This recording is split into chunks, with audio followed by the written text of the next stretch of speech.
أعوذ بالله من الشيطان الرجيم لا حول ولا قوة إلا بالله العلي العظيم بسم الله الرحمن الرحيم وبه نستعين وهو المعين وهو على كل شيء قدير الحمد لله رب العالمين الحمد لله الأول بلا أول كان قبله والآخر بلا آخر يكون بعده الحمد لله الذي لا يبلغ مدحته القائلون الحمد لله كما هو أهله الحمد لله على كل حال الحمد لله الذي جعلنا من المتمسكين بولاية أمير المؤمنين والأئمة عليهم السلام الحمد لله الذي هدانا لهذا وما كنا لنهتدي لولا أن هدانا الله لقد جاءت رسل ربنا بالحق والصلاة والسلام على نبي الأمي المكي المدني القرشي العربي الهاشمي النبته الأتهامي وعلى شجاع الغضنفر قاسم طوبى وسقر ساقي حوض الكوثر میزان الأعمال مقلب الأحوال علي ابن أبي طالب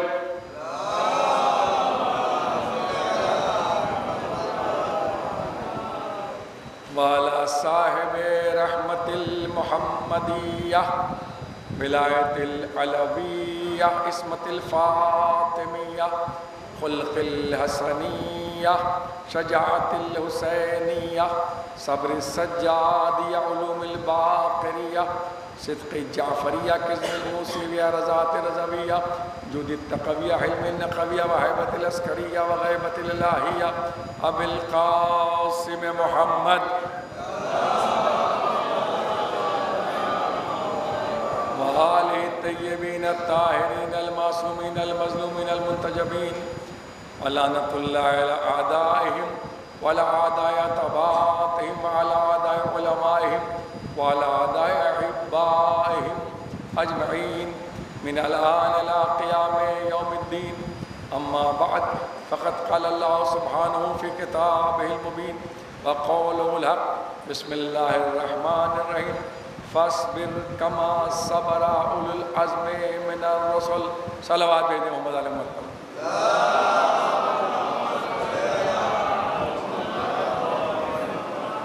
عزیزان محترم اور دوستداران عزیز موالیان حیدر کرار عزاداران مظلوم کربلا میں اپنی صحت کی وجہ سے چیخ کے تو نہیں پڑھ پاؤں گا لیکن جیسے بات کرتا ہوں ویسے ہی پڑھوں گا لیکن میں ہمیشہ ایک جملہ کہتا ہوں اس پر عمل کرنے کی کوشش کروں گا کہ پہلے بات میں دم پیدا کرو پھر آواز میں دم پیدا کرو اگر بات ہی میں دم نہیں ہوگا تو آواز میں دم پیدا کرنے سے کوئی فائدہ نہیں ہوگا صلوات بھیج دیں محمد علیہ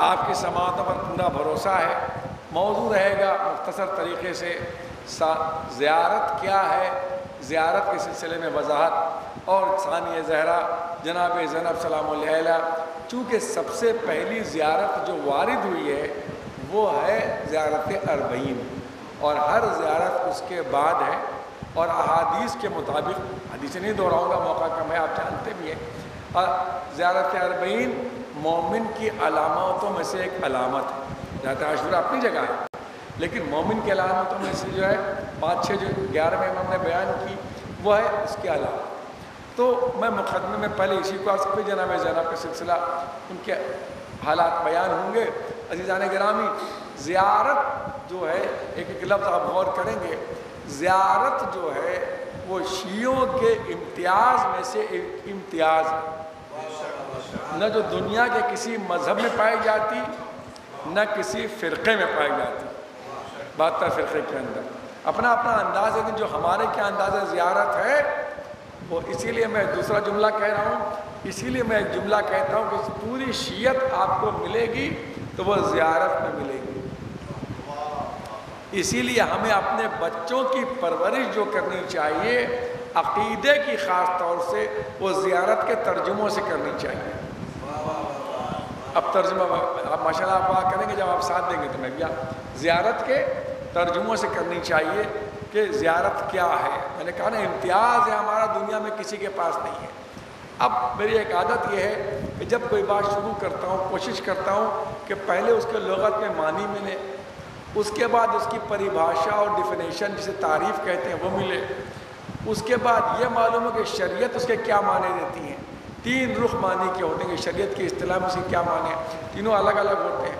تو زیارت کے ڈکشنری اور لغت میں معنی جو ہیں پوری آپ عربی زبان بس ایسے ہی پڑھوں گا، اسی انداز سے نہ چیخنا ہے نہ آپ کا ممبر توڑ کے بڑائی کا پیسہ ضائع کرنا ہے۔ صلوات بھیجیں محمد علی محمد پر۔ زیارت کا پوری عربی زبان کو اٹھا کے دیکھ لیجئے، یارب نے قوتان سے لے کے آج تک کوئی بھی ہو، اب بڑے بڑے الفاظ کی ضرورت نہیں ہے۔ زیارت کے ڈکشنری میں معنی ہے ملاقات کے، بالکل دھیرے ایسے ہی پڑھوں گا آپ کے سامنے۔ اب آپ زیارت کے ڈکشنری میں عربی لفظ ہے، اس کے معنی ہے صلوات بھیجیں محمد علی محمد پر۔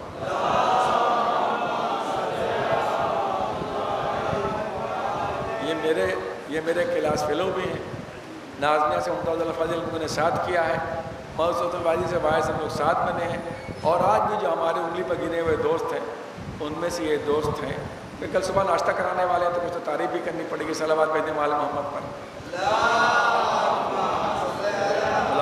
صاحب غور کر لیں کہ ایک بات آدمی سمجھے رہے۔ دیکھیے میں ایک بات آپ سے ایسی بات پڑھنا نہیں چاہ رہا تھا، نہ ادھر جانا چاہتا اختلافی بات میں، لیکن ایک بات کا افسوس ضرور ہوتا ہے کہ وہ قوم، دنیا، یہ بھی ہمارا امتیاز ہے، دنیا میں ہر مذہب کی کتاب، بیچ میں عرض کر رہا ہوں، اور ہر فرقے کی کتاب، ہر مذہب کی کتاب اور ہر فرقے کی کتاب، ہر کتاب نماز سے شروع ہوگی، روزے سے شروع ہوگی، توحید سے شروع ہوگی، عدل سے شروع، پتہ نہیں عدل تو نہیں ہے لیکن توحید سے۔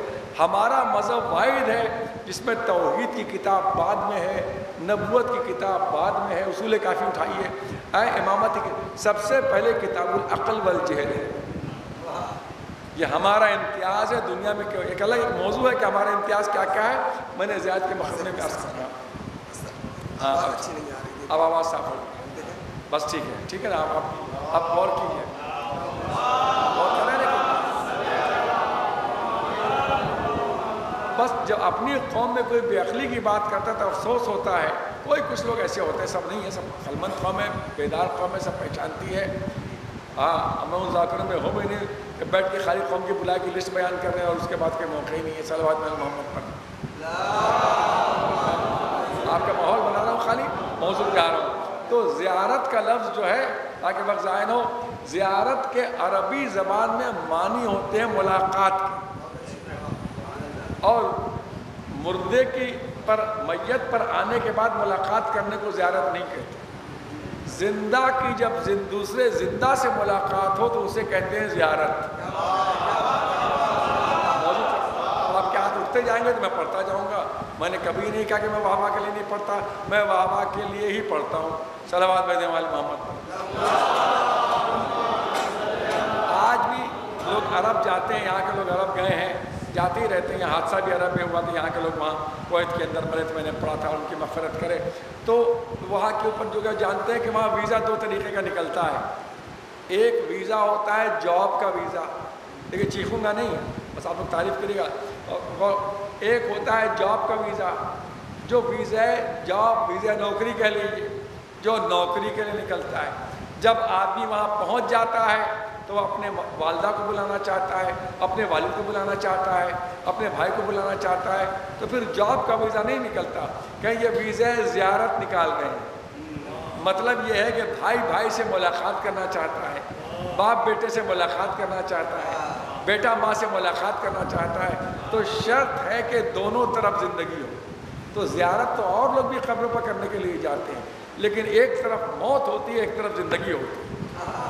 ہمارے کیا ادھر بھی زندگی ہوتی ہے، ادھر بھی زندگی شرط ہے۔ اس لیے کہ ہم جس کی زیارت کرتے ہیں، جملہ آئے گا آپ کا انشاءاللہ یاد ہے، ہم جس کی زیارت کرتے ہیں وہ شہید کہلاتا ہے۔ یہ تو طے ہو گیا، بہت صاف فیئر ملس پڑھتا ہوں میں، تو الجھاتا نہیں، اب بالکل سیدھی سیدھی۔ وہ کیا کہلاتا ہے؟ شہید۔ شہید کے معنی ہوتے ہیں گواہ کے۔ دیکھیے زندگی دیکھیے گا، زندہ شہید کے معنی ہوتے ہیں گواہ کے۔ اور اللہ نے شہید کی اتنی عظمت رکھی تھی کہ شہید دو طریقے کے ہیں۔ ایک شہید وہ ہے، خدا کہتا ہے کہ لا تحسبن الذین قتلوا فی سبیل اللہ امواتا، جو اللہ کی راہ میں شہید ہو گئے ان کو گمان بھی نہ کرنا کہ انہیں موت آئی، بل احیاؤن، بلکہ وہ زندہ ہے، وعند ربہم یرزقون، اپنے رب سے رزق پاتے ہیں۔ لیکن جو آل محمد کی محبت میں مر جائے، الا ومن مات علی حب آل محمد مات شہیدا، لیکن دونوں میں فرق ہے۔ وہاں اللہ کہہ رہا ہے موت کا گمان نہ کرنا، یہاں پیغمبر فرما رہے ہیں کہ موت کے دروازے سے یہ گزرے گا، دونوں برابر بہرحال نہیں ہے۔ اس لیے کہ شریعت کی باریکیاں کہہ کے ہر بات نہ نکل جائے، شریعت میں ذمہ داری ہوتی ہے۔ یہ جو شہید کہلاتا ہے، جو آل محمد کا امواتن، وہاں موت کا گمان نہ کرنا، یہاں جس کو موت آئی، تو اس کا مطلب موت کے دروازے سے گزرے، اس کو شہید اس لیے کہا جاتا ہے۔ وہ جو آل محمد کی محبت بستر پر مرتا ہے، علماء نے اس کی وجہ یہ لکھی کہ چونکہ وہ جنتی ضرور ہوتا ہے اور فرشتے اس کے جنتی ہونے پر گواہی دیتے ہیں، گواہ بنتے ہیں، اس لیے اس کو شہید کہا جاتا ہے۔ بات واضح ہو رہی ہے نا؟ بالکل فیاض۔ اب معلوم تو اللہ نے شہید کو اتنی عظمت دی کہ سب سے پہلے اسے اپنا نام عطا کیا۔ نہیں سمجھا؟ یا شہید و خدا کے ناموں میں سے ایک نام بھی تو ہے، یا اللہ ہو، یا رحمان ہو، یا رحیم ہو، یا مغفور، یا شہید ہو، یہ زیارت ہے نا، تو وہ نام عطا کیا جو اپنا نام تھا، اور اس کے لیے شہید رکھا جس کے معنی ہے گواہ کے۔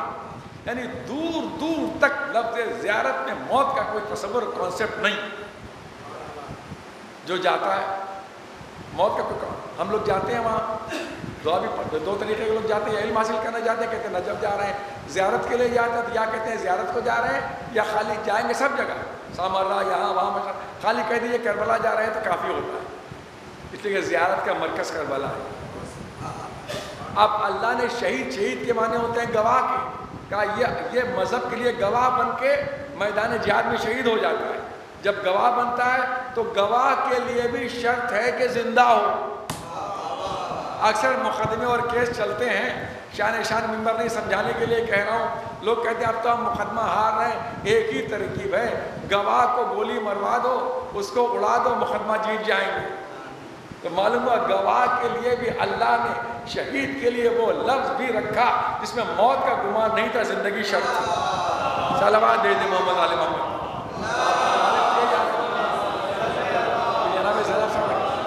غور کیا زندگی۔ اب ہم جب جاتے ہیں تو کیا کہتے ہیں؟ ایک جملہ سن لیجئے تاکہ میری جو بات ہے وہ واضح ہو جائے کہ عقیدہ کیا ہے۔ ابھی آپ نے زیارت وارثہ پڑھی، عقیدہ کیسے ہو؟ جب ایک بات میں کہتا ہوں تو اس کے لیے پورا تفصیل نہیں تھی، حدیث پیش کرتا کہ دروازہ کھل جائے کہ یہ ہے۔ مثلا زیارت وارثہ کا ایک فقرہ، اس میں بھی گواہی کی بڑی اہمیت ہے، زیارت میں اشہد بہت آتا ہے نا، اور یہ خصوصیت امام حسین علیہ السلام ہے کہ جب اگر احادیث میں اب عبداللہ کا لفظ آئے گا تو اس سے امام چھٹے امام مراد ہوتے ہیں، مولانا بیٹھے، اور جب زیارت میں آتا ہے ذات امام حسین علیہ السلام کے لیے آتا ہے اب عبداللہ کا لفظ، یہ آپ کے لیے مخصوص ہے، اور جو کہ آپ دور سے بھی ہوتی ہے، نزدیک سے بھی ہوتی ہے، اور جو فرما رہے ہیں آپ۔ اب جب آپ نے اس میں اشہد انک، دیکھیے عقیدہ ایک لفظ کہا ہے تو اس میں حدیث آ جائے یا نص آ جائے، اشہد انک کنت نورا، میں یہ گواہی دیتا ہوں کہ آپ نور تھے، فی الاسلاب الشامخہ والارحام المطہرہ، صلب کہتے ہیں اسے کہ جہاں باپ کی جگہ بیٹا ہوتا ہے، باپ کے صلب میں پشت میں، اور رحم کہتے ہیں جہاں 9 مہینے ماں کے پیٹ میں گزارتا ہے۔ تو کہا میں اس بات کی گواہی دیتا ہوں کہ آپ نور تھے، باپ کے صلب میں بھی نور تھے، ماں کے پیٹ میں بھی نور تھے، یعنی نہ وہاں جسم تھے ہمارے جیسے، نہ یہاں جسم ہے ہمارے جیسے۔ صلوات دے دے محمد علیہ۔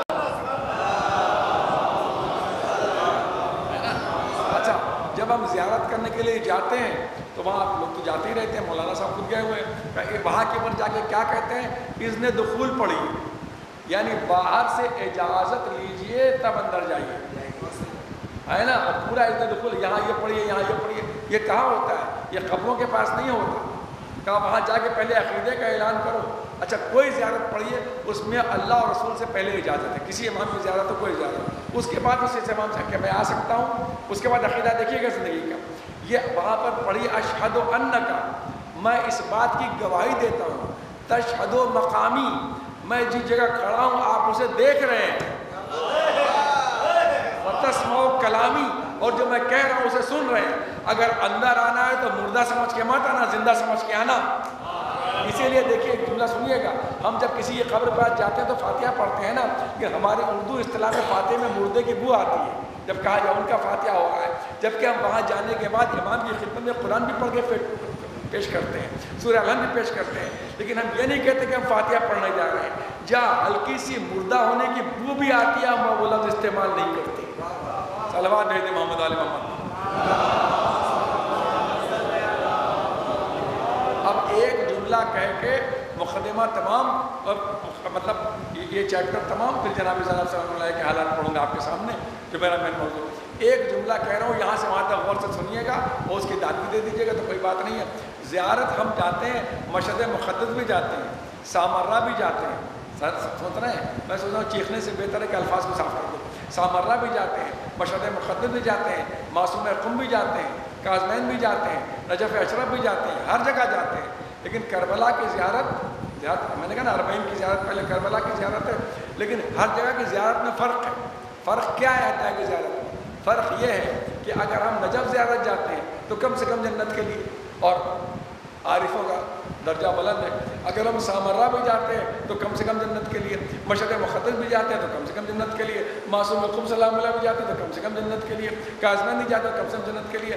ہم کہیں بھی زیارت کریں وہاں کم سے کم جنت کے ہوں، عارفین تو الگ ہے، وہ جنت سے بڑی ہے، لیکن ہم جنت کے، لیکن کربلا کی زیارت جنت کے لیے نہیں ہوتی ہے، کربلا کی زیارت جنت کے لیے نہیں ہوتی، ہر زیارت کم سے کم جنت کے لیے ہوتی ہے، کربلا کی زیارت جنت میں ہوتی ہے۔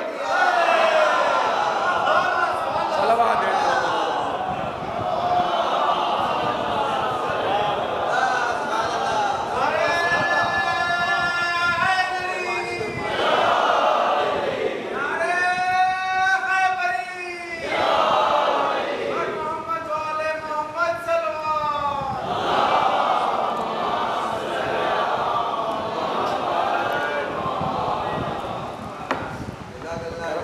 جنت میں ہوتی ہے، بقعۃ من بقعۃ الجنہ، قطعۃ من قطعۃ الجنہ، پورا کوئی آ کے دیکھے، بلکہ فخر جنت میں ہوتی ہے۔ صلوات بھیجیں محمد علی محمد۔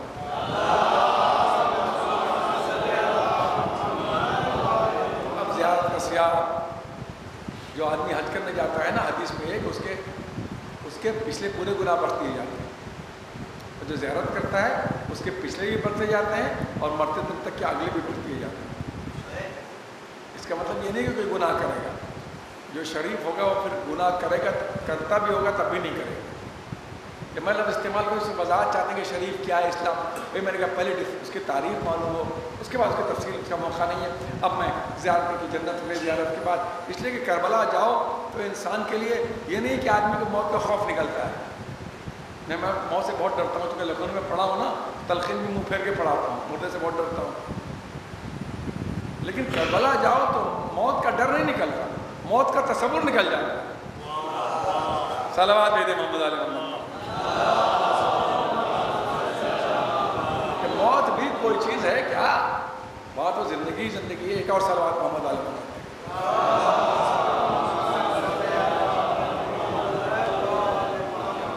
جلال پور میں پڑھ رہا ہوں، شب جمعہ ہے، حدیث قصہ آپ پڑھتے ہیں، حدیث قصہ میں جلال پور کا نام بھی آیا ہے، عزتی و جلالی صلوات بھیجنے والے محمد۔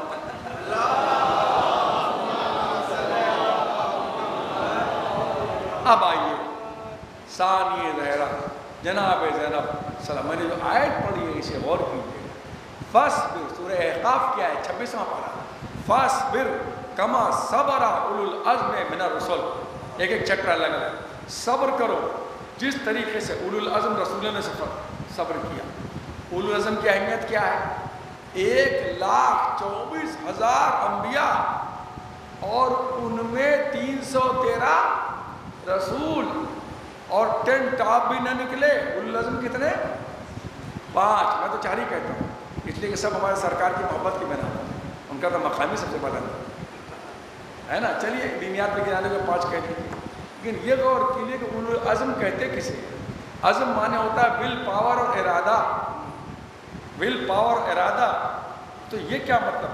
اما جو علی کے مقابلے میں عمرو ابن عبدود لڑنے کے لیے آیا وہ زیادہ پرعزم تھا یا مولا علی تھے؟ نعوذ باللہ، بھئی مولا علی تو بڑے بہادر تھے نا، وہ آ گیا تو زیادہ پرعزم ہوا۔ معلوم خالی عزم کی اہمیت نہیں جب تک یہ قربتاً اللہ نہ ہو۔ عزم آدمی کا اللہ کے لیے ہو۔ یہ انبیاء اولو العزم اس لیے بنے تھے کہ نماز روزہ اپنی جگہ ہے، کہ انہوں نے یہ طے کیا تھا کہ اپنے وقت کی باطل حکومت کو مٹانے کا ارادہ کر لیا اور اللہ کی حکومت کو قائم کرنے کا ارادہ کر لیا۔ ہاتھ اٹھ رہے تو میں جو پڑھ رہا ہوں یہی تو ارادہ، یعنی ابراہیم نے طے کر لیا، اس لیے کہ مسئلے پہ بات ہے وہ بھی اپنی جگہ اہمیت رکھتا ہے، بہت اہمیت رکھتا ہے، اس لیے انہوں نے طے کر لیا کہ اب نمرود کو ہٹا کے اللہ کی حکومت کو قائم کرنا ہے نا۔ موسیٰ نے یہ طے کر دیا فرعون کو ہٹا کے اللہ کی حکومت کو قائم کرنا ہے، لیکن جب ہٹا دیا تو قائم کیوں نہیں کیا؟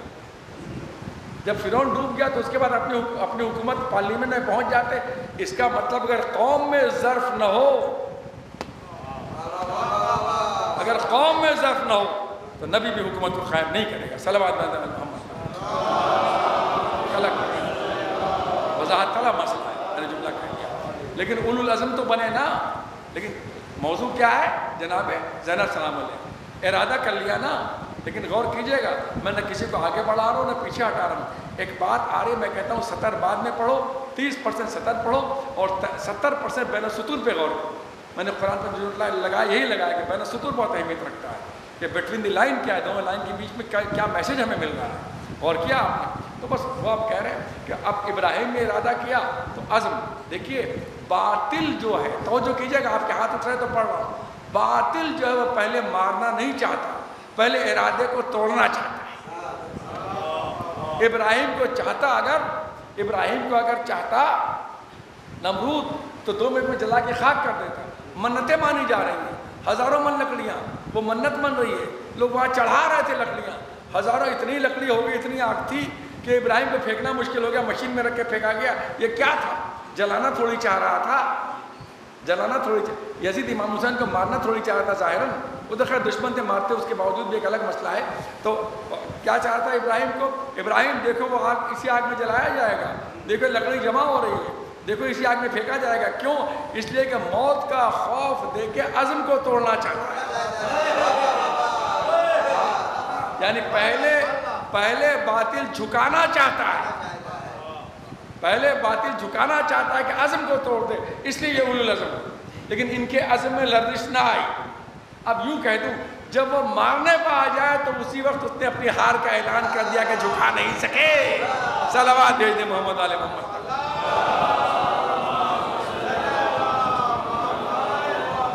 اگر یزید نے جس وقت قتل کا ارادہ دیا اسی وقت وہ سمجھ گیا کہ ہم تو ہار گئے، بیعت نہیں لے سکے۔ اولو العزم نبی کے جھکا کوئی نہیں سکا۔ آج بھی کہنے میں مجھے کوئی حرج نہیں ہے، چھوڑیے خیر، میں دوسری طرف چلتا ہوں بہت آہستہ آہستہ، تاکہ مطلقیت میرے بیان کی زخمی نہ ہو جائے۔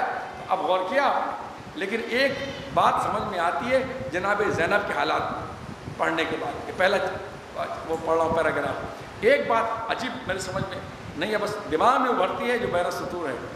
ہر نبی نے جب ارادہ کیا کہ ہم اس حکومت کو پلٹیں گے، تب اس کے بعد اس کی مصیبتیں شروع ہوئی ہیں۔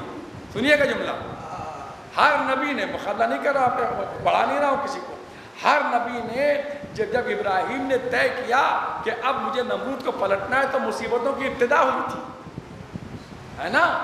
اور جب موسیٰ نے طے کیا فرعون کو طرح مصیبتوں کی ابتدا ہوئی تھی۔ جناب زینب اس اولو العزم عورت کا نام ہے کہ شام عاشورہ کوئی اور ہوتا تو پاگل ہو جاتا، دماغ کی رگیں پھٹ جاتی، جب مصیبتوں کی انتہا ہو چکی تب عزم لے کے اٹھی۔ صلوات دے دے محمد آل محمد۔ ماشاءاللہ تمام شعراء، علماء، معززین جو لوگ بھی ان کا بہت شکر گزار ہوں، اور آپ دیتے ہیں کہ جب ایک دم انسان کو سوچنے کی صلاحیت رکھے تب اولو العزم ہو کے اٹھی۔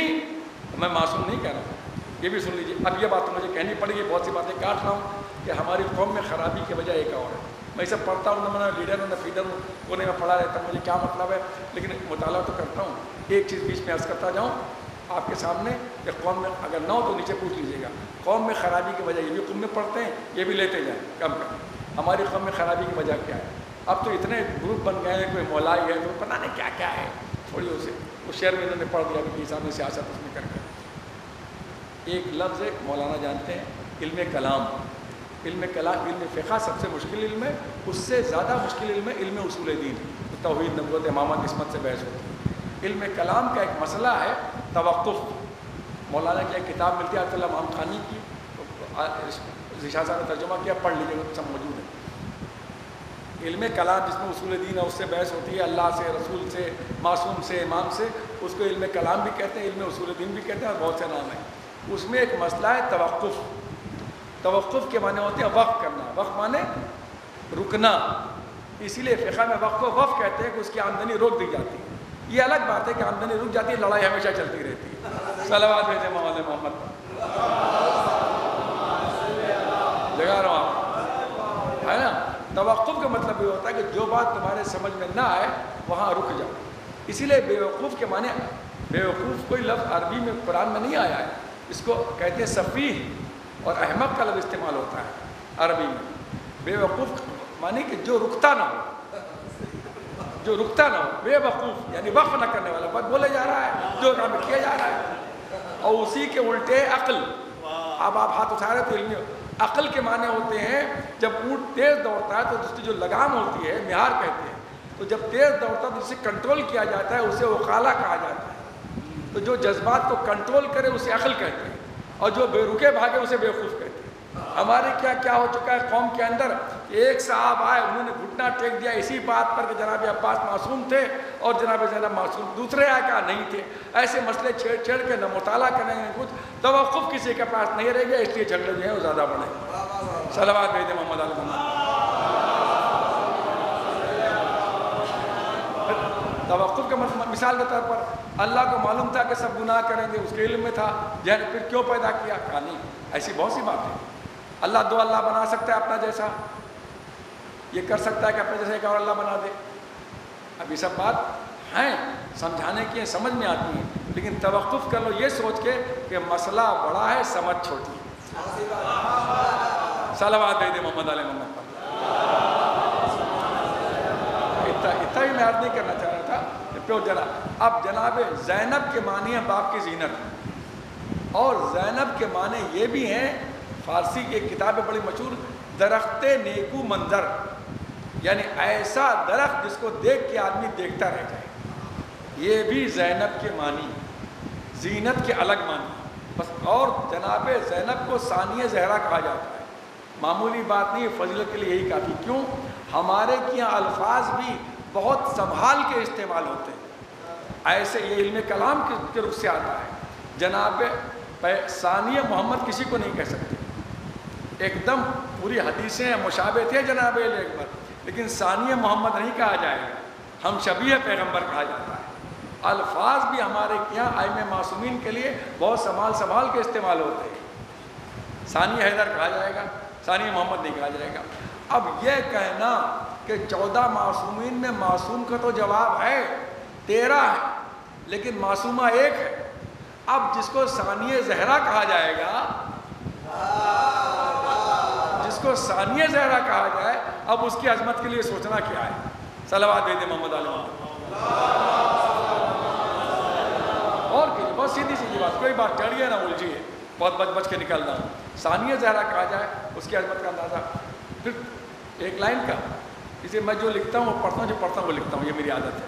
اگر لکھنا پاؤں تو اس کو خالی اپنی خیر آگے چلیے، 1 سیکنڈ بھی برباد نہ، اپنی ذات اہمیت نہیں رکھتی۔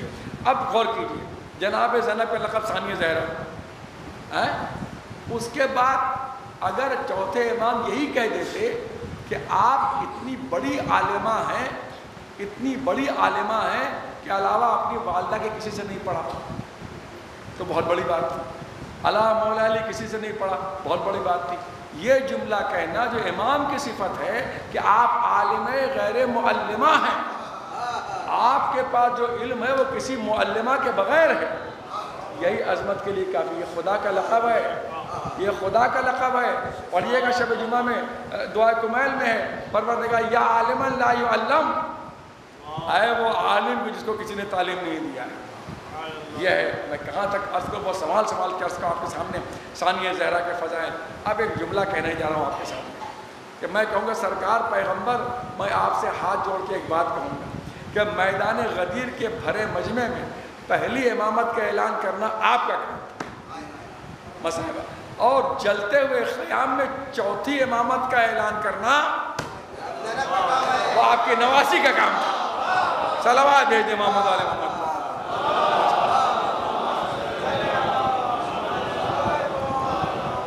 فتویٰ نہیں پوچھا تھا، فتویٰ پوچھ کے امامت کا اعلان کیا تھا۔ یہ چوتھی امامت کا اعلان جناب زینب نے کیا۔ صلوات بھیج دیں۔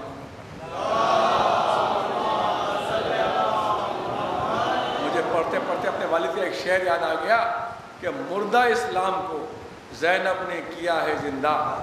نیر جلالپوری صاحب قبلہ اس کو بہت پڑھتے ہیں اپنے اس میں۔ مردہ اسلام کو زینب نے کیا ہے زندہ، اس کو کہتے ہیں نصیری کی خدا کی بیٹی۔ صلوات بھیج دیں محمد علیہ محمد۔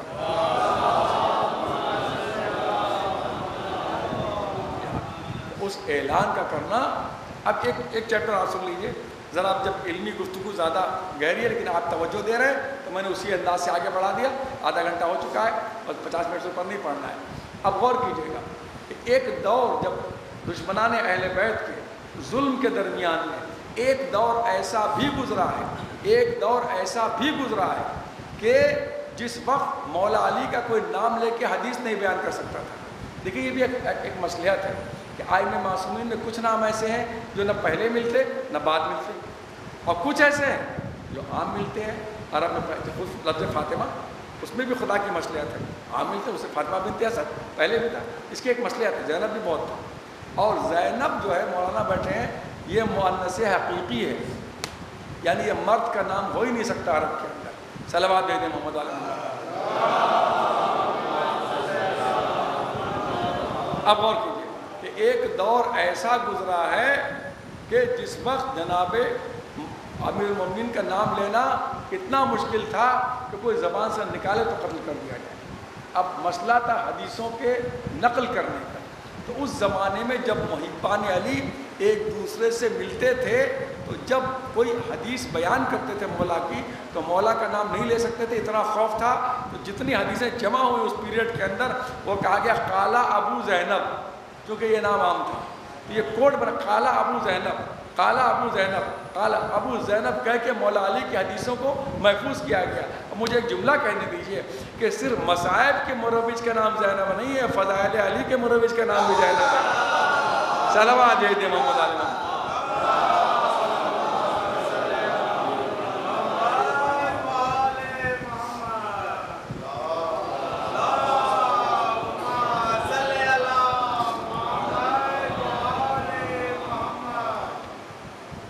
پانی پیتا نہیں ہے، مجبوری ہے۔ اور کیا کہ ثانیہ زہرا کی عظمت کو ہم کیا سمجھ سکتے ہیں؟ زیارت آپ ہی سے وارد ہے، زیارت اربعین۔ پہلی زیارت کا الگ موضوع ہے۔ عزیزان گرامی، میں نے 50 منٹ کہا ہے، 35 منٹ ہو چکے ہیں، اور یہ ہے عظمت جناب زینب۔ اور بھی آپ کے جو القاب ہیں، ایک لقب آپ کا ہے عقیل۔ اب آپ سب بولیے، دیکھیں کتنے ہے یہ تو مطلب جلال پور کے لیے میں کہتا ہوں کہ 2-3 گاؤں میری نظر میں اور ہیں جو نمونے عمل ہیں دوسرے دیہاتوں کے لیے۔ تعریف میں نہیں کہہ رہا ہوں، جہاں حوضہ بھی ہے، جہاں مجلس بھی ہے، ماتم بھی ہے، انجمن بھی ہے، جمعہ بھی ہے، انگلش میڈیم بھی ہے، یعنی سب چیز ضروریات کی اپنے لوگوں کی موجود ہے۔ اس لیے یہ آپ کے جلال پور جو ہے وہ، اور ماشاءاللہ یہاں سے شخصیت بھی نکلتی رہتی ہیں، ایک سے ایک ماشاءاللہ ذاکر علماء، اور نیّر صاحب تو بہرحال اس میں کوئی شک نہیں ہے کہ اس وقت عالمی شخصیتوں میں، ہمارے امریکہ میں بھی آتے ہیں تو 2-3 مرتبہ ہو کے آئے، 2 دن کے لیے آتے ہیں اور چلے آتے ہیں، اتنا وقت نہیں ان کے پاس، اللہ انہیں سلامت رکھے اور ان کے سائے کو اور ان سے اور عزت بخشے۔ آپ کو ایک صلوات بھیجیں محمد۔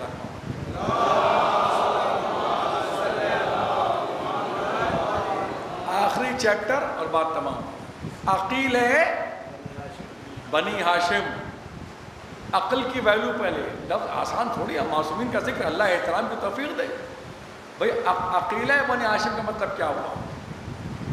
خالی عقیلہ عقل مند ذہین نہیں بھئی، جب جناب آدم کے سامنے پتلا بننے کے بعد جب آدم آ گئے تو پروردگار نے، میں اپنی زبان میں کہہ رہا ہوں، وہ یہ آپ سمجھ جائیں گے بھئی، میں نے کہا بین السطور، تشت میں لا کر، کشتی میں لا کر، یہ بھی اصول کافی میں ہے، 3 چیزیں پیش کی۔ عقیلہ بنی ہاشم ذہن میں رہے، بس 50 پیج اوپر نہیں پڑھوں گا۔ 3 چیزیں پیش کی اور کہا کہ تینوں رکھی ہیں، ایک حیا ہے، غیرت، ایک دین جس کے لیے انبیاء آتے ہیں، بس سب کچھ دینی تو ہے، اور تیسرے عقل۔ اور پروردگار نے یہ کہا ہے جناب آدم سے، جبریل نے کہا کہ اس میں سے ایک اٹھانا ہے، 2 کو چھوڑنا ہے۔ کتنا ٹینشن ہوگا، کتنا ٹینشن، پورا دین رکھا ہوا ہے اور دین کو چھوڑ دیں، دین کو لے لیں، عقل کو چھوڑ دیں، بے عقلی کا دین لے کے کیا کریں گے؟ عقل کو لے لیں، دین کو چھوڑ دیں تو کہیں گے عقل لے لیا تو دین نہیں ہے تو فائدہ کیا ہے؟ اور غیرت نہیں ہے تو الحیاء نصف الایمان، آدھا ایمان تو غیرت ہے۔ جیسے ہی سامنے رکھا، آدم نے بغیر جھجک، ایسے ویسے کوئی آدم نے نہیں اٹھایا جب تک کچھ پہلے بیت کا ہاتھ نہیں، یہ بات ہے، ہر چیز اہل بیت سے چلتی ہے۔ جیسے رکھا کہ پروردگار نے کہا ہے کہ 3 چیزوں میں سے ایک چیز، عقیلہ بنی ہاشم دین میں رہے، ایک چیز اٹھائیے گا، حیا ہے، غیرت، دوسرے دین ہے، عقل ہے۔ آدم نے ہاتھ بٹایا، عقل کو اٹھا لیا، رسول نے کہا جیسے عقل کو اٹھایا، جبریل نے کہا یہ دونوں کو نہیں اٹھائیے گا، کہا جہاں یہ جائے گی پیچھے پیچھے دونوں آ جائیں۔ اب جملہ کہنے دیجئے کہ اب عقیلہ بنی ہاشم کا مطلب یہ ہے کہ مکمل غیرت کا نام زینب ہے، مکمل دین کا نام زینب ہے، مکمل عقل کا نام زینب ہے۔ صلوات دے دیا آپ محمد والے محمد۔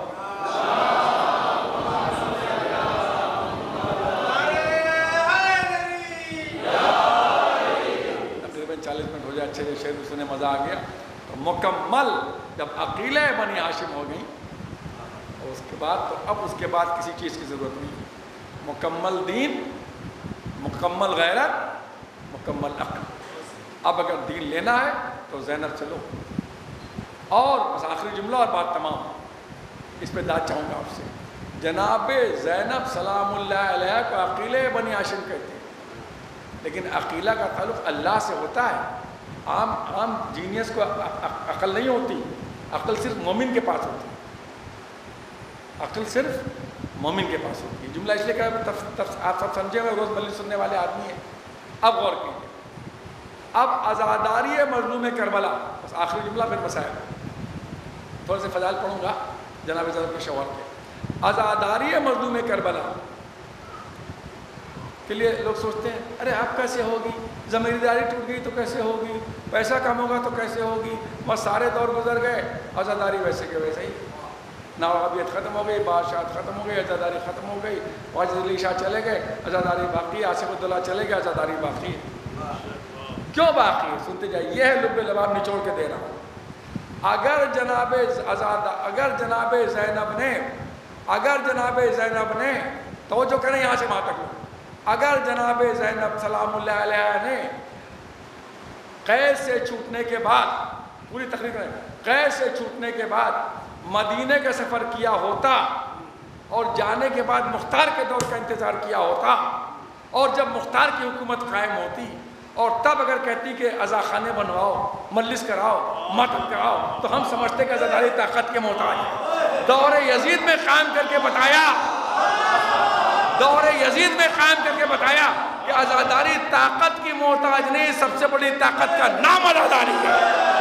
صلوات دے محمد علیہ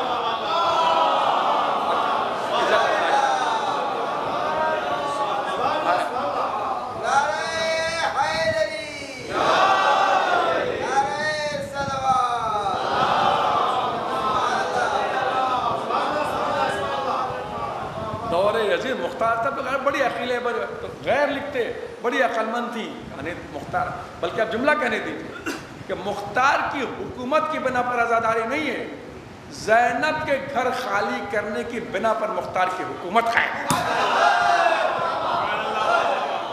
آپ کی انگلیاں اٹھ رہی ہیں، میرا دل بڑھ رہا ہے، بس ختم کر رہا ہوں۔ اور شاید ایک جملے میں آپ لوگوں جو فضائل پڑھنے جا رہا ہوں، ہنسیں گے بھی بہت، ہنسنے کے بعد فوراً آپ رو دیں گے۔ بس غور کیا آپ، طاقت ہے ہمارے لیے سب سے بڑی چیز، طاقت کا نام ہوتا ہے دنیا کا کیا وقت کے سیلاب میں ہر خوش کو تر بہ گئے، ہاں فقط نام حسین ابن علی رہ گئے۔ بس جناب زینب کے شوہر کا ایک واقعہ سنیے، آپ گرمی میں ہیں لیکن بہت ہنسیں گے، فوراً رو دیں گے اس کو 2 منٹ میں۔ جناب کہ مولا نے انتخاب کیا عبداللہ ابن جعفر کا، 1 گھنٹے سے اوپر تو نہیں پڑھوں گا، گھبرائیں نہیں، صلوات پڑھیں گے۔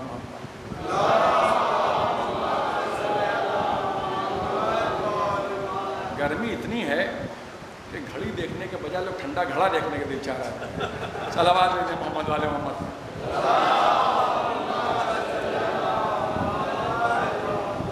اور کیا آپ جناب زینب کے شوہر کے لیے انتخاب اس کا کیا، شجاعت اور سخاوت بنی ہاشم کا امتیاز ہے، ایسے سخی کا انتخاب۔ سنیے کہ عبداللہ بن جعفر کی فضائل آج پڑھیں کہ آپ کا لفظ اہل سنت کی تمام کتابوں میں 73 فقہ کتاب کے اندر آپ کی فضائل ہے جو پڑھ رہا ہوں کہ ابو سخا آپ کا لقب تھا، پیغمبر نے آپ کو دعا دی تھی، جلدی لکھ کر پڑھو، کیا دعا لگے، تجارت میں برکت ہو۔ یہاں تک کہ مدینے میں یہ رواج بن گیا تھا کہ جب تجارت کرنے والے ایک دوسرے سے قرض لیتے تھے تو کہتے تھے کہ اگر ہم 1 سال میں قرض نہ ادا کر سکے تو جب عبداللہ ابن جعفر کے گھر سے خیرات بٹے گی یا مال بٹے گا یا کچھ بھی بٹے گا تو ہم اس وقت ادا کر دیں، اور اس سے معاہدہ ہوتا تھا۔ بہت سے القاب آپ کے سخاوت کے ساتھ ہیں جو موقع نہیں ہے، بہت سے یاد نہیں آتے، تو یہ معاہدہ ہوتا تھا مدینے کے اندر۔ بہت میں نے دھیرے پڑھا، چیخا نہیں، میں نے کہ آپ نے ماشاءاللہ بہت دادی شکر گزار ہوں۔ مدینے میں معاہدہ ہوتا تھا، آپ کی سخاوت مشہور تھی۔ آپ سنیے اس رخ کو سنیے، اس پر آپ توجہ کیجیے، کیوں مولا نے شادی کیا، عبداللہ ابن جعفر کی سخاوت کیا تھی اور کس طبیعت کے تھی اور کیا شرافت کی عظمت تھی ان کی۔ تو اس زمانے میں بٹتا تھا، بیچ میں بھی بٹتا رہتا تھا، آپ سخی تھے، تو اس زمانے میں سب سے ہر زمانے میں ایک چیز مشہور ہوتی ہے، جیسے آج کل مرسیڈیز کار ہے، اس کا کھڑا پن مرسیڈیز ہے ہوتا ہے نا۔ اب آج کل ایک نئی کار آ گئی ٹیسلا، جو بہت سے لوگ جانتے بھی نہیں، بہت سے جانتے ہیں، اس میں اتنا بڑا انجن ہے، اتنا چھوٹا سا، جو لوگ نہیں جانتے ان کے لیے آگے پوری سامان رکھیے، پیچھے سامان رکھیے، پلک لگا دیجیے، 4 آنے میں پہنچ جاتی ہے، اور اتنا بڑا انجن صرف آگے، اور ایڈریس ڈال کے سو جائیے، گھر بھی پہنچا دیتی ہے، لوگ کہتے ہیں وغیرہ وغیرہ۔ مطلب یہ کہ یہ سب میں نہیں پڑھتا ہوں، میری لائن میں نہیں ہے، مطلب ہے کہ ہر زمانے میں ایک چیز مشہور ہے، فلاں کے پاس آئیے، فلاں ہیرا آیا ہے، فلاں چیز آئی ہے، تو پھر محلے میں چھوڑو، جلال پور میں کیا بات ہے، ہمارے کیا بھی زنگی پور میں اگر ایک مرسیڈیز آ جائے کسی کے گھر میں، روز لائنس آ جائے کہ وہ فلاں والی گاڑی آئی جو 1 کروڑ کی ہوگا نا چھوڑ، اس زمانے میں جو چھوٹا آج بھی ہے، آج بھی پہلے سمجھا لوں تب تاکہ آپ کو واقعے کا لطف آئے۔ یہ جو ابا ہے نا، جو نیچے ہم پہنتے ہیں موٹی والی، اس کو کہتے ہیں قبا، اور یہ جو ہے جو اوپر اس کو کہتے ہیں ابا۔ ابا نہیں، ابا کوئی چیز نہیں ہے، یہ تو ہم نے اس کو خوبصورتی کا ڈھک دے دیا ہے۔ کوئی بھی چادر آپ تولیہ ڈالیں آپ کو ثواب مل جائے گا۔ ابا کے معنی ہوتے ہیں چادر کے۔ اب آپ بتائیے روز کہاں استعمال کرتے ہیں، میں آسان کر رہا ہوں تاکہ سب سمجھ میں آ جائے۔ آپ کیا کہتے ہیں، آلے پنجتن پاک کیا کہتے ہیں، آلے ابا، یعنی چادر والے لوگ، ابا کے چادر والے، چادر تطہیر والے لوگ، اسی سے آلے ابا بنا، سیدھی سی بات۔ تو یہ جو ابا ہوتی ہے یہ ہوتی ہے 10-10 20-20 لاکھ روپے کی آج بھی، اس زمانے میں تو بہت ہی مہنگی تھی، ہماری والی نہیں ہے 20 لاکھ کی۔ معلوم ہے کل ہمارے خمول صاحب کے گھر سے غائب ہو گئے، کل 20 لاکھ کی تھی، کل بعد میں کہنے کو مولانا کتنی برکت کے لیے چوری کیا. بہانے بھی تو آج کل بہت ہوتے ہیں. خیر ایسی میں نے کہہ دیا کوئی بات نہیں. مطلب یہ ہے کہ یہ نہیں ہے. آپ دیکھتے ہیں شیخ پہنے رہتے ہیں, میں بہت آسان ایسا لگتا ہے ذہن پہنچ جائے, ہے نا, قریب کی دلیل ہو. شیخ پہنتے ہیں تو کیوں ہوتی 25 لاکھ کی؟ یہ سب سونے کا ہوتا ہے, سونے کا تار ہوتا ہے. سونے کا تار ہوگا, ہیرے جڑے ہوں گے, تو پھر ہو ہی جائے گی 50 لاکھ کروڑ. اس زمانے میں بھی اچھا مقام کی بھی چیز ہوتی ہے. کوئی چیز سیریا کی مشہور ہے, کوئی چیز بغداد کی مشہور ہے, کوئی چیز تہران کی مشہور ہے, کوئی بمبئی کی مشہور ہے. اس زمانے میں یہ جو ابا تھی وہ سیریا کی بڑی مشہور تھی. اور جناب عبداللہ ابن جعفر کے گھر ایک ابا آئی بہت قیمتی. اب پورے مدینہ منورہ میں شور ہوا کہ یار جناب وہ فلاں ابا آئی ہے, ان کے پاس وہ ابا آئی ہے, ان کے پاس وہ ابا آئی ہے. اب آتی تھی بھی شان سے نا, تش میں جیسے خلق وغیرہ لاتے تھے, ارے ان کے پاس وہ ابا رکھی ہے. اب سنیے آپ کیسے کیسے مانگنے والے بھی عجیب عجیب قسم کے ہوتے ہیں, خدا محفوظ رکھے. وہاں ان کے پاس ایک آدمی آیا اور آنے کے بعد عبداللہ ابن جعفر سے کہتا ہے کہ میں نے خواب دیکھا ہے آج رات. کہا کیا خواب دیکھا بھائی؟ کہنے لگے میں نے خواب میں یہ دیکھا ہے کہ آپ کے پاس سیریا کی ایک بڑی قیمتی ابا آئی ہے اور آپ مجھے تحفے میں دے رہے ہیں. سنیے سر, آپ مجھے تحفے میں دے رہے ہیں.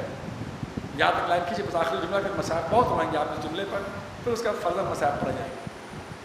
رواجن کہنے آپ مجھے دے رہے ہیں. خیر جیسے اس نے کہا عبداللہ نے, اب صوفہ وفا ہوگا جو بھی اپنی زبان میں کہتا ہوں, قالین والین بچھی ہوگی, اس میں بیٹھا تھا. ایک مرتبہ گئے اور ابا لائے, دے دیا. اس سے بڑی خوشی کی بات کیا ہے؟ لیکن چہرے پر تھوڑے سے پجمردگی کے آثار تھے, تھوڑے سے. اب یہاں سے آپ سوچیے, اس ریڈ لائن کے بعد غور کیجیے کہ کیوں شادی کی. تو کوئی اور بھی شاید کر لیتا, یہ بھی نہیں کرتا. کہنے لگے مجھے ایک بات کا افسوس ہے. عبداللہ ابن جعفر نے کہا کہ تو نے خالی اس ابا کے بارے میں سنا, توجہ کریں گے آپ, بہت مہنگے جملے کے بعد, اس سے قیمتی ابا میرے پاس رکھی ہے, کاش اس کے لیے خواب دیکھتا. میں نے کہا روتے کے ساتھ ہی آپ بہت روئیں گے اس کے بعد جملہ, ابھی پہلے ہنسیں گے آپ. کہا کاش اس کے لیے خواب دیکھتا. وہ بھی بڑا مایوس تھا. بس جیسے ہی انہوں نے کہا وہ خالی پاؤں پھیلا کے خراٹا لینے لگا, سو گیا. کہلے بھائی کہیں سو گیا کیا؟ کہے نہیں, یہ خواب دیکھ رہا ہوں کہ دوسری والی بھی مجھے لا کے دے رہے ہیں. میں نے کہا ہنسنے کے بعد جملہ کہوں گا آپ تھوڑا پوچھیں گے. کہیں دوسری والی بھی مجھے لا کے دے رہے ہیں. گھر میں گئے مسکراتے ہوئے, یہ ہوتے ہیں اہل بیت کے چاہنے والے. اسے کہتے ہیں زینب کا شوہر, اسے کہتے ہیں علی و فاطمہ کے داماد. بس ایک جملہ کہوں آپ سے, اسی لیے میں نے اتنی وضاحت کی تھا کہ آپ کے سامنے چادر کے معنی کیوں میں نے بتایا, شاید میں پڑھ بھی نہ سکوں. جس کے شوہر نے ایسے چادر باٹی ہو, جب اس کی زوجہ ایک چادر کی کفے میں محتاج ہوئی ہوگی, کیا اس کے بعد پڑھنے کی ضرورت ہے؟ جب اس کی زوجہ اس کفے میں چادر کی محتاج ہوئی ہوگی, کیا اس کے دل پر گزری ہوگی؟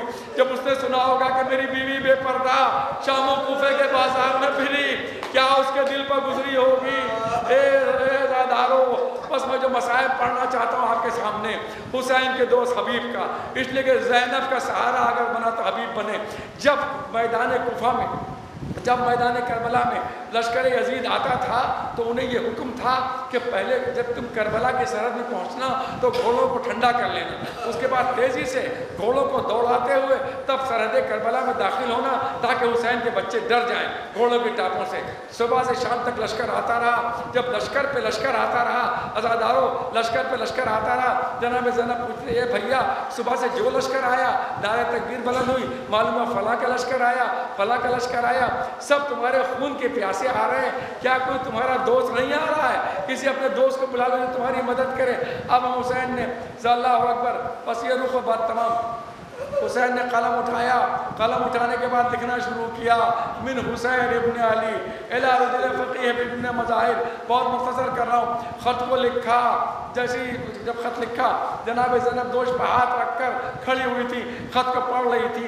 جیسے ہی خط کو بند کرنے لگے کہا 3 لفظ میری طرف سے بھی لکھ دو. کہا کیا لکھ دو, کیا لکھ دو؟ العجال العجال العجال, اے حبیب جلدی کرنا, فاطمہ کا لال, فاطمہ کا لال فوجوں میں گر چکا ہے، دشمنوں میں محشور ہو چکا ہے، جلدی آنا۔ حبیب کو خط ملا، مختصر ختم کرنا اب طاقت نہیں ہے، اور کیا حبیب کو خط ملا، زوجہ سے گفتگو کی، ایک مرتبہ اپنے غلام سے کہا میرا گھوڑا لے کے سرحد کربلا پہ پہنچ جا، کوفے کی سرحد کے اوپر، میں وہاں پہنچوں گا۔ حبیب نے پورے پروسیجر آپ کو معلوم موضوع میں سن چکے ہیں، باپ بیوی سے بات کی، بیوی کو طلاق دیا، اس کے بعد اٹھنے کے بعد اللہ اکبر کا اب یہ داڑھی جو ہے وہ خون میں رنگین ہو گئی حسین پر جان قربان کرنے کے بعد۔ جیسے سرحد کربلا میں پہنچے کیا دیکھا غلام گھوڑا ٹاپے مار رہا ہے، کہ امام کا رخ جانور سے بھی ہوتا ہے نا، اس لیے وہ بے چین تھا نا، اور غلام کہہ رہا ہے نہ گھبرا، اگر میرا آقا نہ آئے تو میں مدد کروں گا۔ حبیب کہے آقا آج یہ وقت آ گیا کہ غلام آپ کی مدد کے لیے اللہ اکبر بے چین ہے۔ سنیے گا حبیب نے گھوڑا لیا، پہنچے میدان کربلا میں پہنچے۔ امام کا طریقہ یہ ہوتا تھا، بس آخری چند فقرے، میدان کربلا میں پہنچنے کے بعد جیسے ہی پہنچے حبیب گھوڑے کو دوڑاتے ہوئے، گرد اڑ رہی تھی، لیکن طریقہ یہ ہوتا تھا کہ امام علیہ السلام ایک کرسی مبارک پر بیٹھے رہتے تھے، ایک طرف علی اکبر، ایک طرف قاسم، ایک طرف یعنی 18 بنی ہاشم تلوار لیے، اور آپ کے انصار بھی ساتھ تھے۔ اب حبیب کی قیمت کا اندازہ آپ اس سے لگائیں کہ روایتوں میں مقاتل میں یہ ہے کہ حبیب کے آنے کے بعد حسین کے لشکر کے چہرے پر سرخیاں دوڑ گئی تھی کہ حبیب آگے، یہ طاقت پہنچی تھی۔ بس سنیے گا ایک گوشہ بیان کروں گا بات تمام۔ ایک مرتبہ لوگوں نے جناب علی جب جیسی گرد اڑی، علی اکبر تلوار لے کے آگے بڑھے، قاسم آگے بڑھے، اور محمد آگے بڑھے، لیکن لوگوں نے کیا دیکھا کہ حسین کرسی مبارک سے خود اٹھے، اکبر کو ہٹایا، علی اکبر کو ہٹایا، قاسم کو ہٹایا۔ ارے اللہ میں زیارت نصیب کرے، دیکھا ہوگا آپ نے کہ حسین کی زری کے ساتھ چھوٹی سی زری حبیب کی ایسی ہے جیسے کوئی دوست کے پاس بیٹھا ہوا ہے، کوئی دوست کے پاس بیٹھا ہوا ہے۔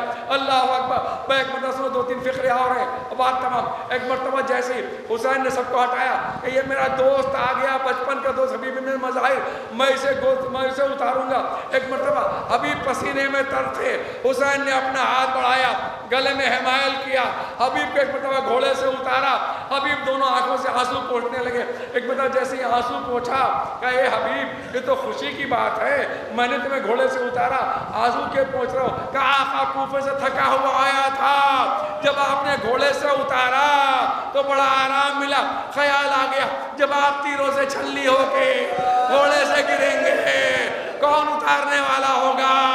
روایت میں تو نہیں ہے، میرا دل کہتا ہے شاید حسین نے کہا تھا نہ گھبراؤ حبیب، چکیاں پیس کر پالنے والی ماں اپنی چادر پھیلا کے گھوڑے کے پاس موجود۔ اللہم لا تنزع منی سالو ما اعطیتنی ابدا، اللہم لا تشدنی عدوا ولا حاسدا ابدا، اللہم لا تردنی فی سوء استنقذتنی منه ابدا، اللہم لا تکلنی الی نفسی طرفۃ عین ابدا، رب ارحمہما کما ربیانی صغیرا۔ پروردگار امام زمانہ کے ظہور میں تعجیل فرما، ہماری گزری زندگی کو معاف فرما کے بچی زندگی امام زمانہ کی خدمت کے لیے وقف فرما، ہم کو بیوی بچے اہل و عیال منیر مخلصین کے ساتھ بار بار حج زیارت سے مشرف فرما، خاصا بار بار کربلا مولا کی حاضر نصیب فرما، ہر سفر میں ایمان میں استحکام تقوی میں ذاتی کے ذریعہ قرار دے، ہمارے روحوں کے طواف روز امام حسین میں ہمیشہ مصروف رکھنا، جسموں کو عقلوں کی اطاعت میں مشغول رکھنا، پروردگار ہمیشہ جمعہ کی برکتوں سے محروم نہ رکھنا، پروردگار جمہوریہ اسلامی ایران کی استحکام میں اضافہ فرما، تاثر حجت سے قائم و دائم رکھنا، جتنے لوگ آئے ان کی تمام خواہشوں کو پورا فرما، رب ہمارے تمام مرحومین کے درجات بلند فرما، علماء مراجع کے سائے کے مسئلہ پر قائم و دائم رکھنا، ربنا تقبل منا